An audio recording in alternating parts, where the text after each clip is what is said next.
ಇಂದೇ ಡೌನ್ಲೋಡ್ ಮಾಡಿ ಮತ್ತು ನಿಮ್ಮ ನೆಚ್ಚಿನ ಶೋಗಳನ್ನು ಆನಂದಿಸಿ. ಯಾರು ಹೊತ್ತಿದ್ರು? ರಾತ್ರಿ ಏನು ಹೊತ್ಕೊಳ್ದೆ ಮಲಗಿದೆ ತಾನೆ. ಟೈಮಲ್ಲಿ ತುಂಬಾ ಚಳಿ ಆದಂಗಾಯ್ತು. ಆಮೇಲೆ ಯಾರೋ ಬಂದು ಇದನ್ನು ಹೊದಿಸ್ದಂಗಾಯ್ತು.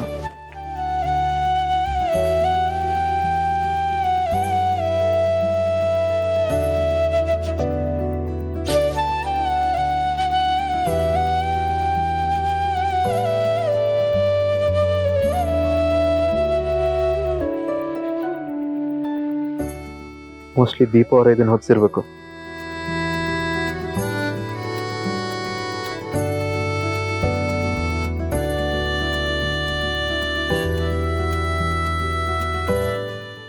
ಖಂಡಿತ ಇದನ್ನು ದೀಪ ಅವರೇ ಹೊತ್ತಿರೋದು.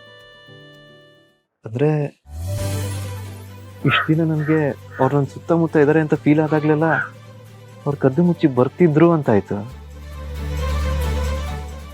ಮತ್ತೆ ನಾನು ನೋಡಲ್ಲ, ಮಾತಾಡ್ಸಲ್ಲ. ನೋಡೋಣ, ಮೊದಲು ನರಸಿಂಹ ಕೊಟ್ಟಿರೋ ಟಾಸ್ಕ್ನ ಕಂಪ್ಲೀಟ್ ಮಾಡಿದ್ದೀನಪ್ಪ ಅಂತ ಹೇಳ್ಬಿಟ್ಟು ಹೋಗಿ ದೀಪ ಅವ್ರನ್ನ ಮೀಟ್ ಮಾಡ್ಬೇಕು.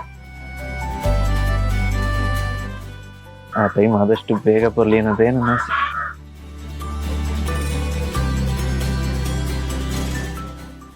ಮೊದ್ಲು ಇವತ್ತು ಮಾಡ್ಬೇಕಿರೋ ಕೆಲಸ ಮುಗಿಸೋಣ.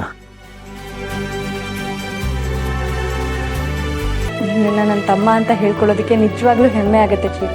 I am really proud of you.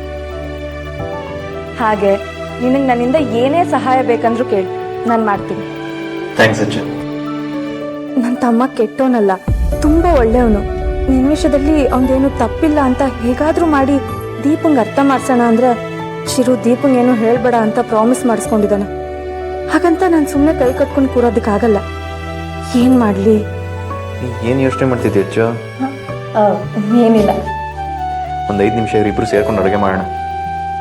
ಅದಕ್ಕೆ ಮುಂಚೆ ದಿಶಾ ಅವ್ರಿಗೊಂದು ಇಂಪಾರ್ಟೆಂಟ್ ಮೆಸೇಜ್ ಹಾಕ್ಬೇಕು. ದಿಶಾಂಗ? ಗಾಬರಿ ಆಗ್ಬೇಡ ನೀನು. ದೀಪ ಅವ್ರಿಗೋಸ್ಕರ ಹಾಕ್ತಿರೋ ಮೆಸೇಜ್ ಇದು.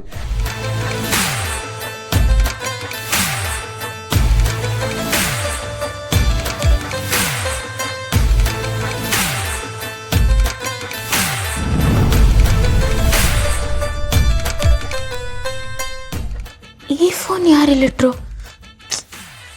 ಬೇಡಪ್ಪ, ಸವಾಸನೆ ಬೇಡ. ನನ್ನ ದಿಶಾ ಆಗಿರುತ್ತೆ ತಾನೆ ಇದೆಲ್ಲ ಆಗಿದ್ದು.